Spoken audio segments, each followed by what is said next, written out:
오늘 하나님의 선물 마태복음 45번째 시간으로 내 보물이 나다. 내 보물이 나다라는 제목으로 우리 하나님 말씀 함께 나누도록 하겠습니다.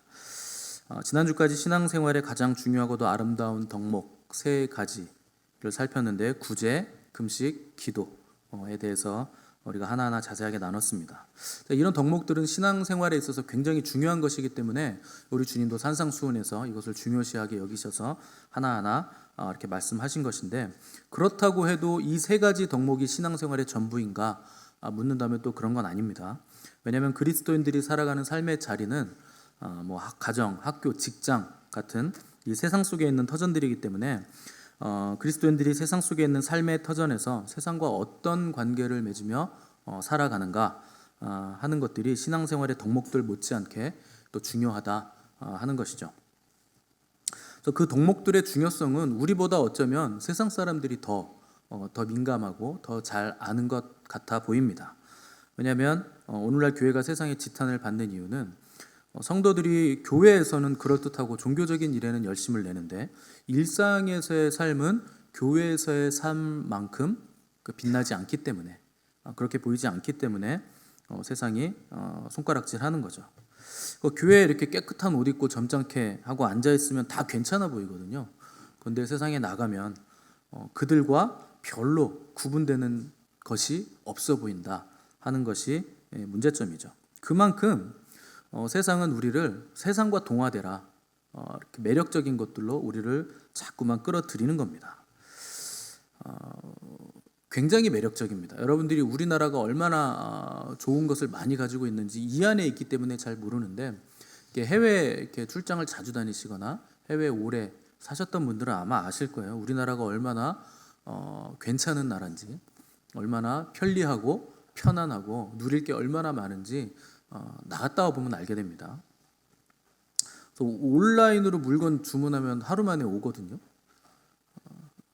저는 제일 신기한 게 자기 전에 주문했는데 다음날 아침에 그 음식 재료를 써서 먹어요. 새벽 배송? 네. 다른 나라에 없죠. 대단한 겁니다, 그거. 그러니까 한 4-5시간만 안에 그냥 갖다 주는 거예요. 4-5시간 안에. 또 야간에도 마찬가지죠. 야간에 음식 배달하면 야식 오죠. 아무리 먼 곳이라도 우리나라는 반나절이면 갈 수 있죠. 1일 생활권이 아니라 반나절 생활권이. KTX 타보세요. 금방 갑니다. 한밤중에 으슥한 골목 돌아다니는데 별로 무섭지 않은 나라 별로 없습니다. 우리나라는 이 치안이 굉장히 잘 돼 있는 나라죠. 그래서 외국인들이 우리나라에 오면 안전한 치안에 가장 먼저 놀라고, 그 다음에 놀라는 거 스피드죠. 인터넷 스피드에 놀라고, 또 배달, 이 딜리버리 스피드에 또 많이 놀라고, 또 더 놀라는 게 있는데 한밤중에도 이 나라는 너무 밝다.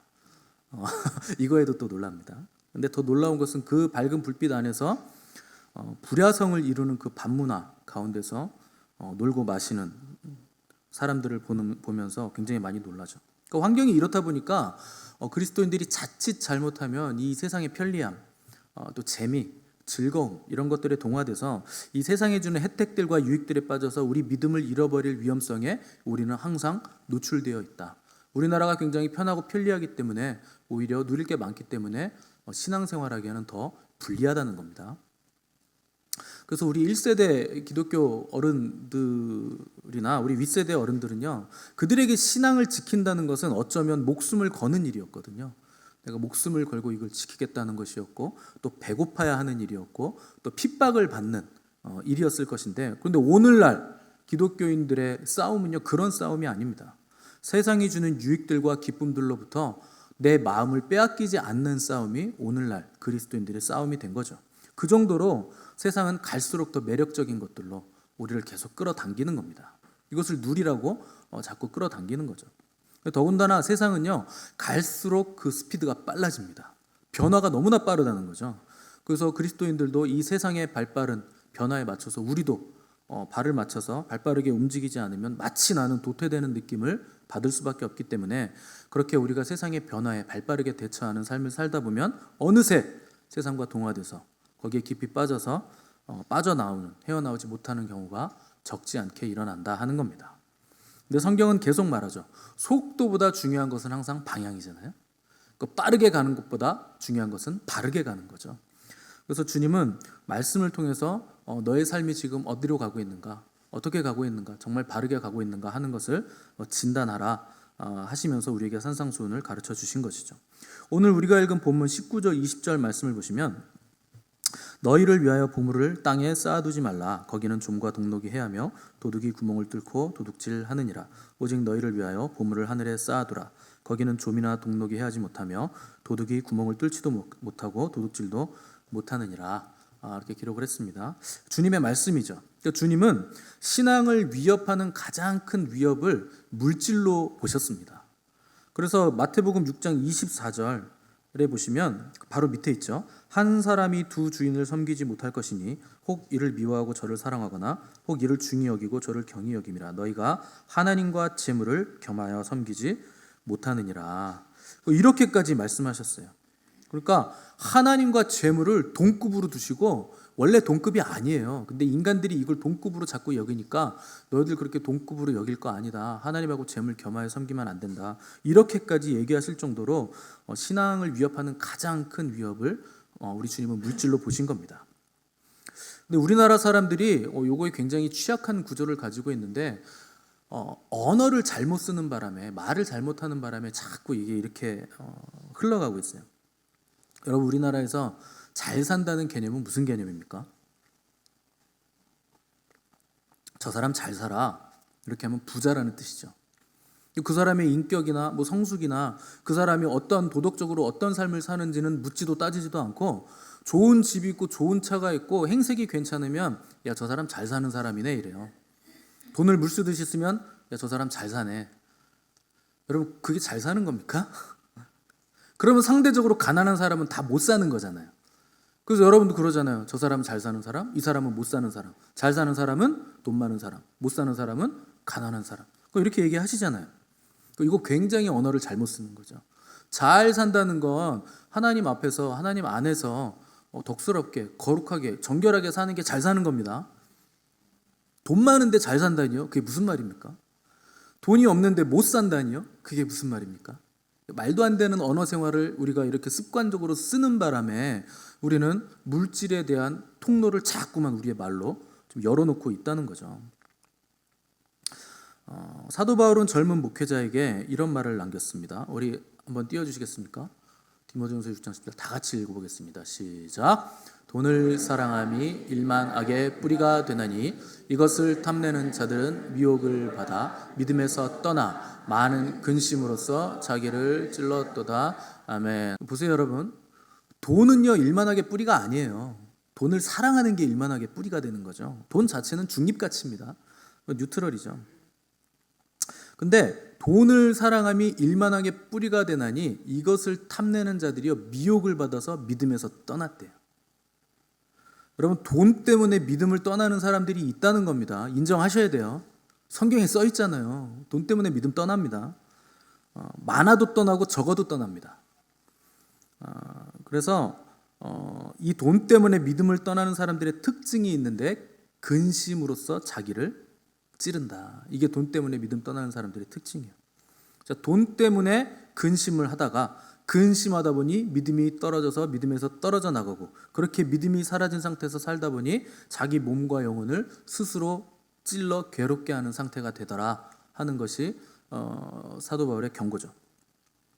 이런 사람이 성경에 있습니다. 근심으로 자기를 찌른 사람, 부자 청년이라고 있어요. 예수님을 찾아온 부자 청년이 선한 선생님이여 내가 어떻게 해야 영생을 얻으리까? 주님이 그를 사랑스럽게 보시면서 어려서부터 율법도 다 지켰고 선행도 많이 했고 다 했는데, 다른 거 다 괜찮았는데 주님이 마지막에 딱 한 가지 도전을 하십니다. 너 다 좋은데 네가 가지고 있는 그 많은 재물 다 팔아서 가난한 사람 나눠주고 너는 나를 따르라.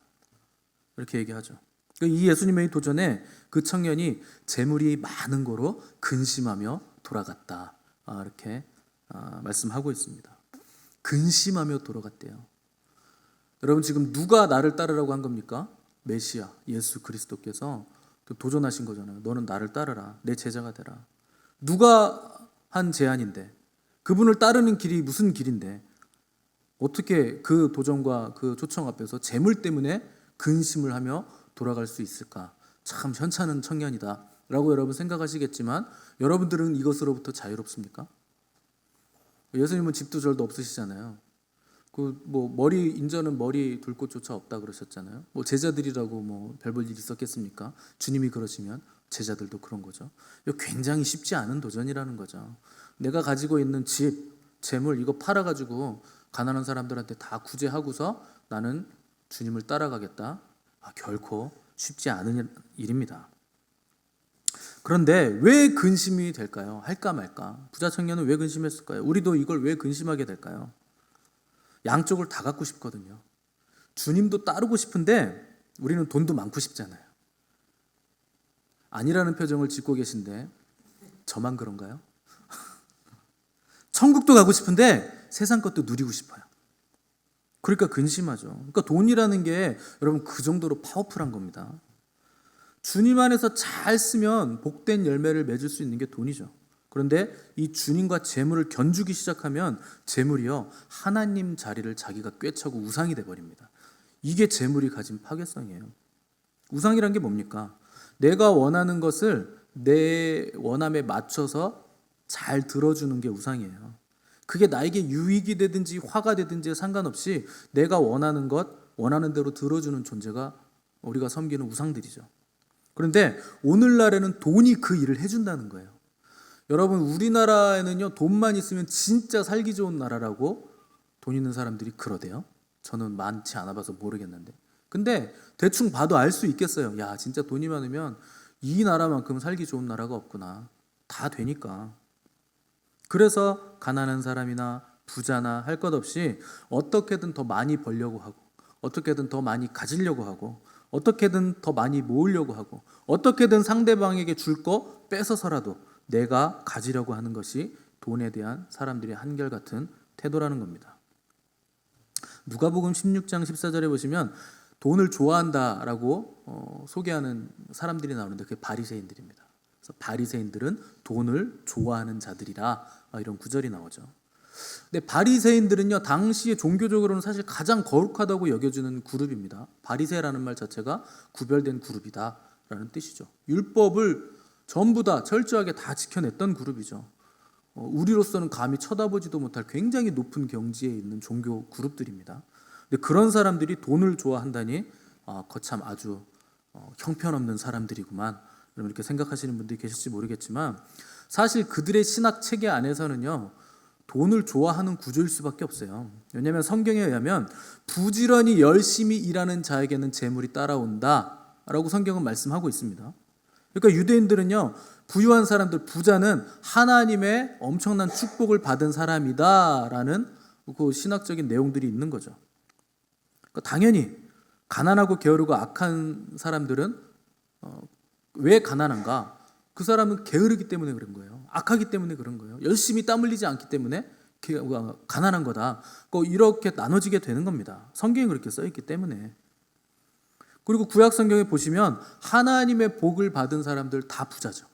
아브라함도 부자죠. 이삭도 부자죠. 이삭은 그 당시에 생명수라고 여겨졌던 우물, 파기만 하면 우물이 나오잖아요. 그냥 파기만 하면 로또를 맞는 거랑 똑같은 거예요. 하나님 복을 주셨기 때문에. 야곱도 사기 쳐가지고 외삼촌네 집에서 양 엄청나게 끌고 나오죠. 다 부자예요. 욥은 어떻습니까? 동방의 부자죠. 그러니까 당시에 하나님의 복 받은 사람들은 다 부자. 그러니까 바리새인들은 신학적으로 딱 보니까 열심히 일하고 부지런히 일하는 사람들에겐 재물이 따라오고 하나님의 복을 받는구나. 그러니까 하나님을 잘 섬기면 부유하게 되는 거로구나. 이런 것들이 결론이 도출될 수밖에 없다는 거죠. 그래서 물질이 풍부할수록 하나님의 복을 받은 것이고 물질이 점점 늘어나면 늘어날수록 하나님의 복이 더 풍성하게 내려오고 있다. 이렇게 판단을 한 겁니다. 그러니까 그 시대 돈을 좋아한다 하는 건 하나님이 축복하신다, 하나님이 복을 주신다 하는 개념을 가지고 있었던 거죠. 그런데 주님은 지금까지 그런 구약적인 개념들과는 전혀 다른 말씀을 계속 하시는 겁니다. 특별히 우리 주님이 돈 얘기를요 엄청 많이 하셨어요. 여러분 교회에서 돈 얘기하는 거 별로 안 좋아하시죠? 근데 예수님처럼 돈 얘기 많이 하신 분이 없어요. 무슨 비유만 들었다 하면 다 돈 얘기예요.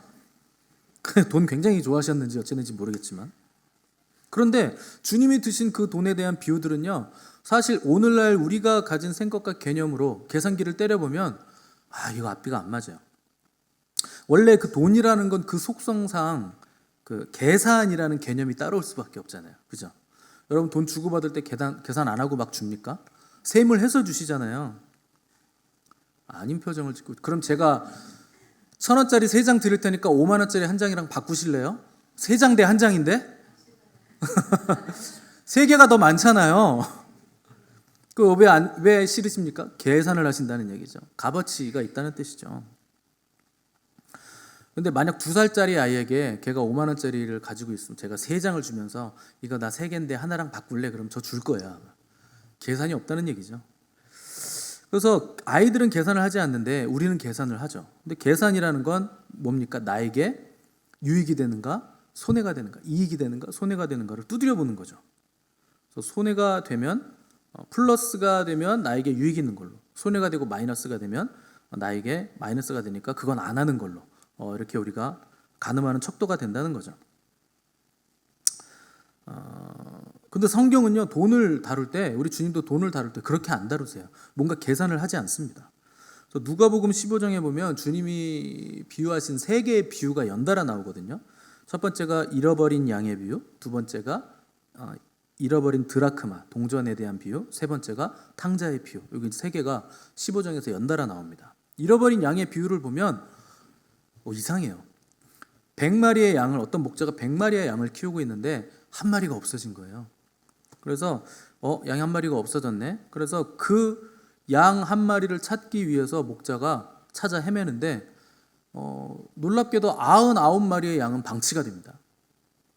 사실 목자가 있어야 되거든요. 왜냐하면 들짐승들이 공격할 수도 있고 양들이 또 막 헤매고 다닐 수도 있으니까 목자가 있어야 양들이 안전해지는데 양 한 마리를 잃어버렸다고 해서 목자가 99마리를 방치하고 양 한 마리를 찾아 떠나요.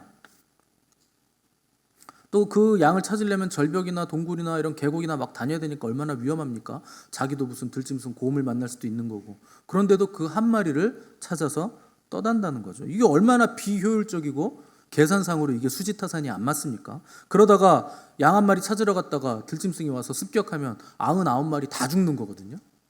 여러분 계산기를 두드려 보세요. 이게 찾을 일인가? 양 한 마리를 이게 찾을 일인가? 그런데 끝까지 찾아서 목자가요, 그 한 마리를 찾아내요. 그래서 얼마나 기분이 좋았던지 이 양을 메고 돌아와가지고 이웃들을 다 불러가지고 뭘 하냐면 잔치를 벌입니다. 여러분 이게 말이 됩니까? 잔치하려면 양 한 마리는 잡아야 될 거 아니에요? 뭐 하려고 그걸 찾아서 그걸 또 너는 나를 떠나가지고 나 힘들게 했지, 내가 너를 잡아먹겠다 그래가지고 잔치를 했는지 모르겠지만 어쨌거나 그 한 마리를 찾아서 잔치를 벌렸어요. 이웃들을 초청해서. 그러니까 분명히 99마리 중에 한 마리든지 찾아온 이놈이든지 한 마리는 먹었다, 잡아먹었다. 그럼 여러분 계산해 보세요. 이 정도 잔치를 하려면 어차피 잔치하려면 한 마리 먹어야 되는데 그럼 한 마리를 찾아와서 한 마리 먹어도 99마리 남죠. 100마리 채워놓고 한 마리 기뻐서 먹어도 9마리 남고, 그냥 한 마리 잃어버린 셈 치자, 99마리나 잘 지키자 해서 가만히 있어도 99마리 남고. 이게 똔똔인데 뭐 하려고 그 고생을 합니까? 에너지를 써가면서. 근데 그렇게 하신다는 거예요, 주님은. 그 다음 비유는 더 웃기죠. 잃어버린 드라크마 비유인데 그 드라크마가 이제 동전이죠. 어떤 여인이 10 드라크마가 있었어요. 근데 그 중에 하나를 잃어버립니다. 잃어버린 때가 밤중이었나 봐요. 그래서 등불을 켜고서 막 집안 구석구석을 찾는 거예요. 도대체 이게 어디까지 굴러갔나 찾는데 마침내 아주 깊은 그 돗자리 같은 데 밑에서 동전을 하나 찾아낸 거죠. 그래서 이거를 찾았다 너무 기쁜 거예요. 그래서 이 여인이 또 이웃을 불러가지고 또 잔치를 합니다. 나와 함께 즐기자, 잔치하자, 내가 잃어버린 동전을 찾았다, 너무나 기쁘다, 잔치하자. 여러분 동전 하나 잃어버렸다가 찾았다고 잔치하면 비용이 얼마나 들까요? 이웃 초청해가지고 아마 가지고 있는 9개랑 찾은 거 하나 합해서 10개 다 써도 모자랄걸요? 그런데 잔치를 벌였다는 거예요. 일부러 잔치하려고 잃어버렸나요? 자, 가장 셈이 맞지 않는 비유는 탕자의 비유죠. 작은 아들이 겁도 없이 아버지가 살아있는데 유산을 청구합니다. 원래 돌아가셔야 받는 건데 살아있는데 유산 청구해서 집 나가요. 그걸로 허랑방탕하고 창기와 함께 다 먹어버리고 다 탕진한 다음에 완전히 이제 빈털터리가 돼서 돼지우리에서 돼지가 먹는 거 먹다가 아버지를 딱 생각해내고 돌아온다는 비유죠. 근데 아버지를 생각할 때 탕자가 뭐라고 생각했냐면 우리 아버지 집에는 물질이 풍부한데 나는 왜 여기서 이러고 있나 이런 생각을 했다는 거죠. 와, 진짜 불효막심하지 않습니까? 나갈 때도 물질 때문에 나가더니 들어올 때도 물질 때문에 들어오는 거예요. 나갈 때도 아버지 돈 많으니까 그 돈 나 주세요 하고 나갔는데 들어올 때도 우리 아버지는 내가 유산은 다 받았지만 그래도 우리 아버지는 부자잖아. 내가 또 가서 받을 수 있을 거 아닌가, 또 누릴 수 있을 거 아닌가 생각을 해서 들어올 때도 또 물질 때문에 들어왔다는 거죠. 얼마나 배은망덕합니까? 우리 같으면 들어올 때 웬일이냐? 나갈 땐 그렇게 나가더니 무슨 일이냐 이럴 거 아니에요. 이 배은망덕한 놈. 다 탕진해서 아버지 생각나서 왔어요. 줄 거 다 줬다. 이제 국물도 없다. 나머지는 네 형 거다. 이렇게 얘기할 것 같잖아요. 저만 베베 꼬였나요?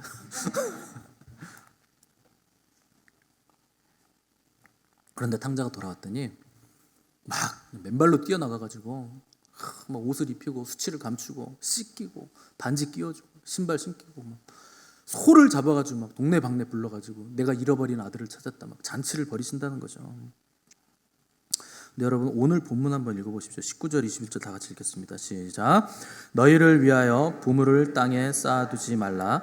거기는 좀과 동록이 해하며 도둑이 구멍을 뚫고 도둑질하느니라. 오직 너희를 위하여 보물을 하늘에 쌓아두라. 거기는 좀이나 동록이 해하지 못하며 도둑이 구멍을 뚫지도 못하고 도둑질도 못하느니라. 네 보물 있는 그곳에는 내 마음도 있느니라. 아멘. 자, 주님이 말씀하시는 건 계산의 문제가 아니고 마음의 문제라는 겁니다. 우리가 물질을 사용할 때는요, 계산기 두드리는 게 아니고 마음을 써서 물질이 움직여야 된다는 거예요.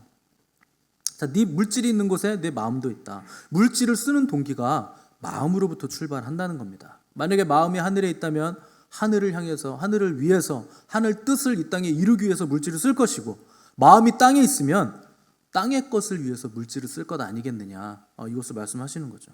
이게 하늘의 물질을 쌓는다, 땅의 물질을 쌓는다라는 것의 대조적인 표현입니다. 그런데 땅의 물질을 쌓으면 좀과 동록이 해야 한다 말씀했는데, 좀이라는 건 아시죠? 좀벌레? 좀이 이렇게 갉아먹는다. 동록은 이게 금속이 부식되는 걸 말하는 거예요. 그래서 좀이 먹고 금속이 부식된다. 그런 것처럼 이 땅의 것은 다 사라진다, 사그라든다. 영원한 거 이 땅에는 없다. 그러니 결국 녹슬고 상하고 좀 먹고 다 없어질 것인데 이 땅에 왜 자꾸 쌓느냐? 하늘에 쌓아야 된다. 이거 말씀하시는 거죠. 사람도 마찬가지죠. 여러분 인생의 가장 아름다운 황금기는 몇 살일까요? 20대 초반 정도 되겠죠? 10대 후반에서 20대 초반? 저도 20대 초반에 가장 아름다운 황금기를 대학 시절을 보냈는데 그때 만난 친구들과 선후배들 모습이요, 지금 생각해보면 그야말로 정말 꽃보다 아름답다는 표현이 딱 어울리죠. 20대 그 새내기 신입생들 보면 너무나 아름다운 모습들이죠. 여러분들도 20대 때 아마 활짝 핀 꽃처럼 아름다우셨을 거라는 것을 지금 얼굴만 봐도 제가 충분히 짐작하고도 남음이 있습니다. 얼마나 아름다우셨겠습니까? 그 남편분들 아내를 처음 만났을 때 생각해보세요. 꽃이다, 꽃. 근데 30년이 지난 지금, 40년이 지난 지금, 저는요 제 친구들을 간혹 이렇게 만나거나 이렇게 가끔 뭐 소식을 들어서 뭐 사진으로 이렇게 볼 때가 있는데, 참 슬퍼요. 저는 그렇지 않은 편인데 너무 흰머리들이 그렇게 많을 수가 있습니까? 다 하얘졌어요, 벌써 머리가. 저는 주의 은혜로 흰머리가 그렇게 많이 나지 않는 스타일이라 그거 보면 너무 안타까워요.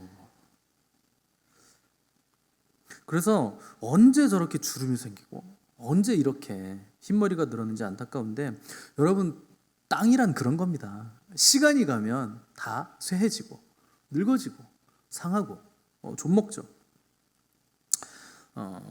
그나마 변질되지 않고 유행 안 타는 거, 땅에 있는 거 찾아봐야 뭐 보석쯤 될 겁니다. 금, 뭐 보물, 보석 뭐 이런 것쯤 되겠죠.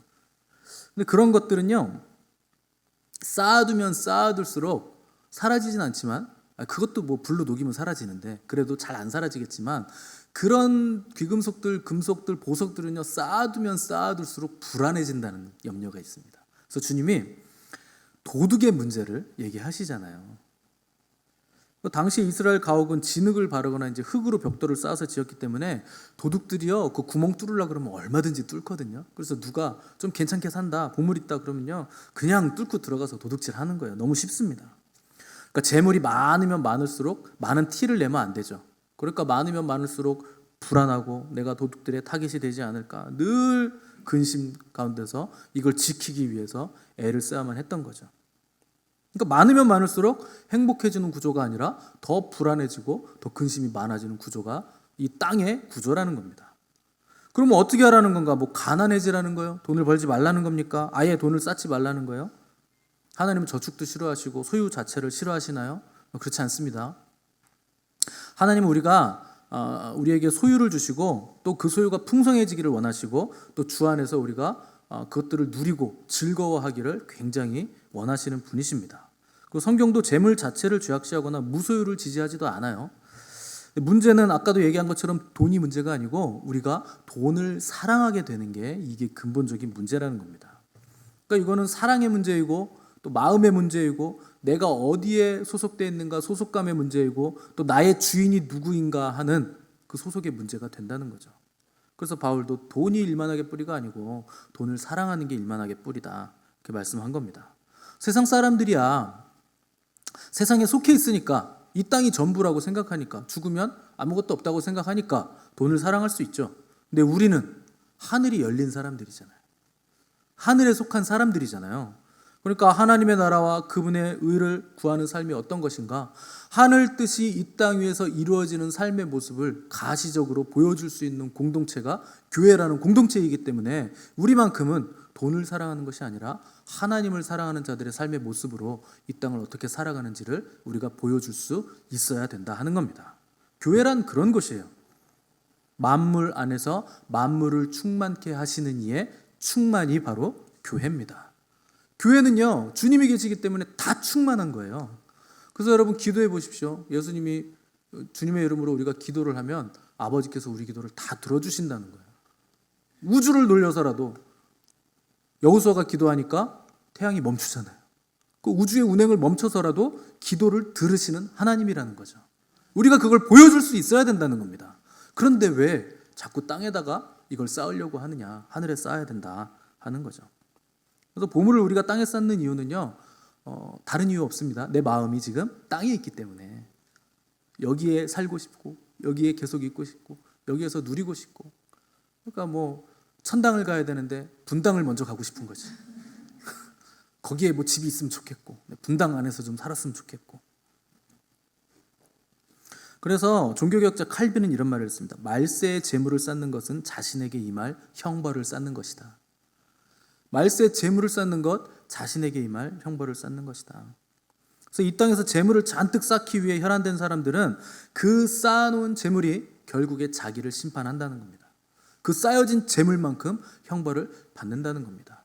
그러나 그리스도인들은 주 안에서 얼마든지 재물을 쌓고 그 쌓은 재물 가지고 주의 일을 할 수 있고 흘려보낼 수 있기 때문에 우리에겐 형벌이 안 되는데 하나님 믿지 않고 하나님을 주인 삼지 않고 재물을 주인 삼아서 그 재물을 계속 쌓으려고 하는 사람들은 쌓은 재물만큼 그에게 형벌이 따라오게 된다는 것이죠.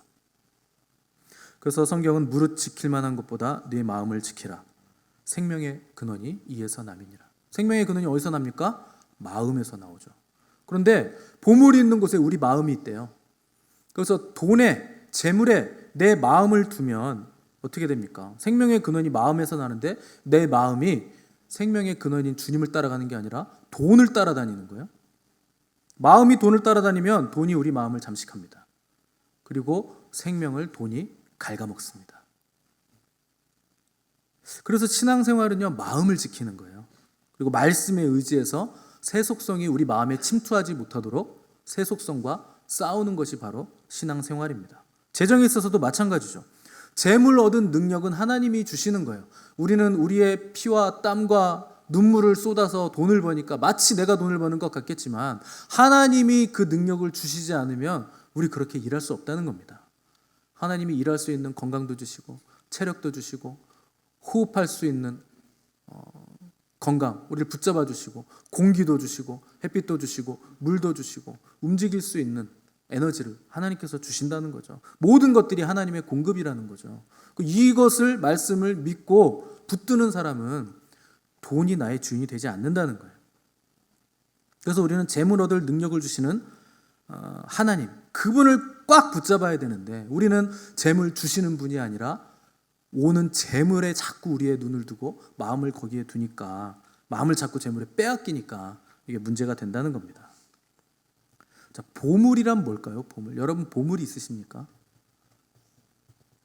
보물이란 거 별거 아니에요. 내가 귀중하게 생각하는 거, 그게 나의 보물이죠. 내가 지금 마음을 쏟고 있는 거, 그게 보물입니다. 내 생명, 땀 흘려 번 돈, 가족, 명예, 무슨 능력, 지위, 이런 거 다 나의 보물이죠. 근데 주님은요, 그런 보물들을 땅에 쌓아두지 말라는 겁니다. 그러니까 우리는 쌓는다고 하니까 자꾸 이렇게 축적의 개념으로 생각해서 돈이나 무슨 보석이나 금이나 이런 걸 쌓는다라는 개념으로 생각하지만, 쌓아둔다는 것은 사용하지 않고 방치해 둔다는 걸 뜻하는 겁니다. 하나님이 주신 모든 자원들을, 그 보물 같은 것들을 우리가 주의 일에 쓰지 않고 사용하지 않고 방치하고 있다는 거죠. 그러니까 여러분들이 가지고 있는 그 모든 달란트가 있잖아요. 재능들이 있잖아요. 재물 얻을 능력도 여러분의 달란트잖아요. 그것들을 하늘의 뜻을 위해서 사용을 해야지 자꾸 땅의 것들을 위해서 방치해 놓고 있지 말라는 겁니다. 그럼 어떻게 하면 우리가 보물을 하늘에 쌓을 수 있을까요? 가장 최고의 방법은 하나님을 최우선에 두는 겁니다. 그러면 여러분 고민할 필요도 없어요. 하나님과의 깊고 친밀한 교제와 그분의 영광을 위해서 사는 삶을 최우선의 가치에 두면 우선순위가 딱 정해지면요, 어떻게 해야 내가 보물을 하늘에 쌓을까, 내가 어떻게 살까, 이런 거 고민할 필요 없어요. 자연스럽게 하늘에 보물을 쌓는 삶을 살게 돼 있다는 겁니다. 우선순위에 따라서 자연스럽게 조정이 될 것이기 때문에 그렇게 된다는 거죠. 그래서 하나님 한 분이면 충분하고 하나님 한 분이면 만족하는 삶이기 때문에 우리가 그렇게 되면 세상 것에 마음 빼앗길 일도 없고 재물 쌓느라 그렇게 안달복달할 필요도 없다는 거죠. 그렇다고 일을 하지 말라는 건 아닙니다. 일을 하되 왜 하느냐죠. 동기가 뭐냐, 마음의 우선순위가 어디에 있느냐, 그게 중요하다는 겁니다. 그래서 전도서 11장 1절에 보시면 너는 네 떡을 물 위에 던져라, 여러 날 후에 도로 찾으리라, 이런 구절이 있습니다. 떡을 물 위에 던지래요. 흘러가는 물에 던지면 흘러가잖아요. 그러면 여러 날 후에 도로 찾는데요. 여러분 물에 떠내려가는데 그걸 어떻게 찾습니까? 더군다나 떡인데 다 불어 터지겠죠? 어떻게 찾습니까? 이거 흘려보내라는 얘기예요. 네가 가지고 있는 그 보물, 재물, 가지고 있는 것들 흘려보내라. 주변으로 흘려보내라. 당연히 흘러갔으니까 도로 찾을 수 없다고 생각하겠죠. 근데 하나님은 반드시 도로 찾으리라, 이렇게 말씀하고 계신 겁니다. 왜요? 하나님이 갚아주실 거니까. 하나님이 다 우리에게 주실 거니까 반드시 여러 날 후에 도로 찾으리라, 이렇게 말씀하신 거예요. 그래서 우리는요, 하나님이 주신 것들을 계속 끊임없이 흘려보내야 됩니다. 흘려보내되 또 다른 곳에서 나한테 흘러 들어오는 것도 받을 줄 알아야 돼요. 여러분, 받을 줄 아는 사람이 줄 수도 있는 거고 줄 수 있는 사람이 또 받을 수도 있는 겁니다. 항상 이렇게 선순환이 돼야지 막혀 있으면 안 돼요. 양쪽을 다 열어두셔야 됩니다. 우리나라 분들은 돈 하면은 구석탱이 가서 뭘 해요. 또 이러고 세고 막 이렇게 손에 이렇게 꼬깃꼬깃 해가지고 이렇게 줄 때도요, 이렇게 딱 주면 되잖아요. 이렇게 해가지고 자, 이거 내가 주는 건데 하나님이 주래, 이렇게 딱 주면 되는데 이걸 안 받을까봐 그냥 이걸 꼬깃꼬깃 해가지고 빡 밀어. 훅 도망가요. 왜 주는지도 모르겠고 도대체 무슨 말을 한지도 모르겠고 그냥 막 뭐라고 그냥 그렇게 가는 거죠. 그냥 받고 감사합니다 받고 줄 사람에게 또 흘려보내고 그렇게 하라는 거예요. 떡을 물 위에 던져라. 당장은 나에게 돌아오지 않을 것 같겠지만 하나님이 갚으세요. 그래서 여러분 이거 흘려보낼 때는요, 다시 돌아오지 못할 곳으로 보내셔야 됩니다. 내가 이걸 다시 받을 수 없다. 저 사람 사정을 보니 내가 이거 주면 뭐 갚을 길 없다. 그런 사람에게 주라는 거예요. 그래야 하나님이 갚으시니까. 하나님이 이 땅에서 갚아주실 것이고 하늘에도 마일리지가 차곡차곡 적립이 되는 겁니다. 그거를 안다면, 여러분 그것을 믿는다면 아까울 것도 없고 못할 것도 없다는 거죠. 근데 여러분 우리가 명심해야 될 게 있습니다. 돕는 거 귀한 일이고 구제하는 거 선한 일이지만 그것을 왜 하는가가 중요한 거예요. 왜 그렇게 하는가? 우리가 기도하는 거, 금식하는 거, 봉사하는 거, 헌신하는 거, 예배 드리는 거, 그 행위 자체가 중요하지만 그 중요한 이유는 그것을 왜 하는가가 중요하기 때문에 이 행위도 중요한 거죠. 우리는 하나님의 백성들이기 때문에 이렇게 살아야 한다는 겁니다. 여러분 계명이라는 거는 하나님께서 우리에게 무거운 짐을 주신 게 아니에요. 너희들은 이 땅의 사람이 아니다. 너희들은 나의 백성이다. 이제 흘려보내는 삶을 살아라. 도둑질? 그런 거 할 필요 없다. 살인? 그런 거 할 필요 없다. 부모? 효도해라. 안식일? 거룩하게 지켜라. 이렇게 살면 내가 다 책임진다. 뭐 굳이 뭐하러 남 걸 훔치냐? 뭐 그렇게 경쟁을 하냐? 나누고 베풀면서 살아라. 내가 반드시 갚아준다. 이것이 주님께서 우리에게 요구하시는 거죠. 그래서 우리가 구제도 하고 봉사도 하고 헌신도 하는 겁니다. 왜냐하면 하나님께서 우리에게 그렇게 하셨기 때문에. 영원하신 하나님께서 육신 입고 이 땅에 내려오셔서 그분이 우리에게 자기 생명을 내어주셔서 무엇을 주기를 원하셨는가? 그저 뭐 고생하지 않고 뭐 돈 때문에 창피당하지 않고 뭐 부자로 사는 정도를 주시기 위해서 그렇게 하신 게 아니에요. 그분은 우리에게 영생을 주시기 위해서 그렇게 하신 겁니다. 이 땅의 것처럼 좀도 먹지 않아요. 빼앗기지도 않아요. 부식되지도 않아요. 사라지지도 않아요. 영원토록 우리에게 생명을 공급하는 영생이라는 선물을 그분이 우리에게 주시기 위해서 온갖 고통과 모욕까지도 감당하셨음을 우리가 알고 믿었기 때문에, 우리가 그것을 받았기 때문에 우리도 흘려보내는 그 구원과 영생의 샘물을 흘려보내는 하늘에 속한 사람의 삶을 우리가 살아내야 한다는 겁니다. 처음에 말씀드렸던 주님의 비유들을 다시 생각해 보겠습니다. 왜 주님은 비유를 들 때마다 계산기를 두드려 보면 절대 수지타산이 맞지 않는 그런 일들을 계속 비유로 말씀하셨을 거예요. 우리에게 물으시는 거예요.